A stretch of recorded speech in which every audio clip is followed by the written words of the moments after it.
E aí, meu povo, tudo bem com vocês? Vamos para mais uma aulinha de Geografia 2. Capítulo 11 Amazônia, questão indígena. Povos originários da Amazônia. A Fundação Nacional do Índio, a FUNAI, avaliou recentemente que os indígenas da floresta amazônica viviam há mais de 10 mil anos na faixa da atual região amazônica.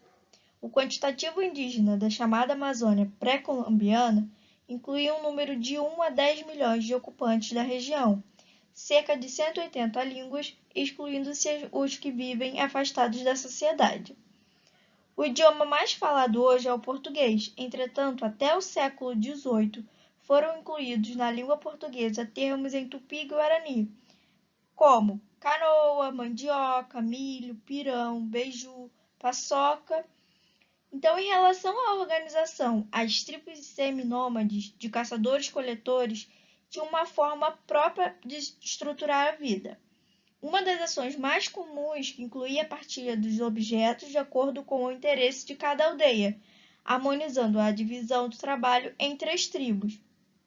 Estas eram divididas em outras menores e o nível de parentesco se constituía de acordo com a ascendência paternal. Outra divisão conhecida incluía o índio de acordo com sua idade, sexo e conhecimento. O cacique, que representava o chefe, tratava das questões da tribo e dormia em um local separado do restante do grupo. Em relação às crenças religiosas dos indígenas, podemos destacar o culto aos espíritos ou o animismo, em que os xamãs representavam a ligação entre o mundo físico e o espiritual. Destacavam-se também as danças e os ritos de puberdade, que eram fundamentais para a divisão dos clãs totêmicos. No quadro atual, mais da metade dos índios brasileiros ainda se localizam na Amazônia Legal, área que inclui os estados da região norte, além do oeste do Maranhão e do norte do Mato Grosso. A realidade do indígena na Amazônia. Quando falamos dessa realidade, devemos considerar que diversas problemáticas existentes hoje tiveram no início durante o período colonial. De modo geral, podemos dizer que a complexa questão fundiária brasileira, calcada sobretudo no conturbado processo de demarcação de terras, impacta de diversas formas da vida e a cultura indígena. Embora a partir da década de 1990 as políticas direcionadas aos povos indígenas tenham apresentado avanços formais em termos de garantia constitucionais e demarcações, as tensões envolvendo as invasões das terras indígenas, associadas a processos de grilagem, avanço do desmatamento e a própria marginalização dos povos indígenas, retratam a urgente necessidade da efetivação da mecanização criado para gestão, manejo e proteção destas terras.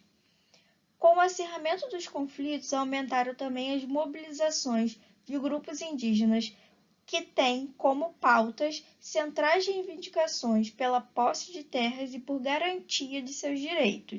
A permanência e o agravamento dos confrontos têm levado diversas ONGs a apresentarem pautas centradas na defesa das terras indígenas e na garantia de direitos de seus povos, investindo milhões de reais na região da Amazônia Legal. De acordo com o relatório da Missão ao Brasil, da Relatora Especial sobre os Direitos dos Povos Indígenas da ONU, realizado em 2016, a situação dos povos indígenas no Brasil é mais grave desde a promulgação da Constituição de 1988. Entre os principais problemas citados está o aumento do índice de violência.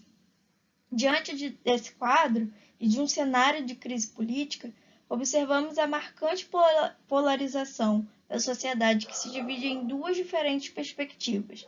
Uma que defende que o Estado vem cumprindo corretamente seu papel perante essa temática e afirma que os grupos indígenas, ONGs, vêm extrapolando seus direitos e, por vezes, utilizando-se de mecanismos ilegais, e outra que alega que o Estado precisa avançar na resolução de questões fundiárias, ampliar a fiscalização sobre a atuação das atividades ilegais em terras indígenas e investir efetivamente em medidas de combate à violência e à criminalização dos povos indígenas.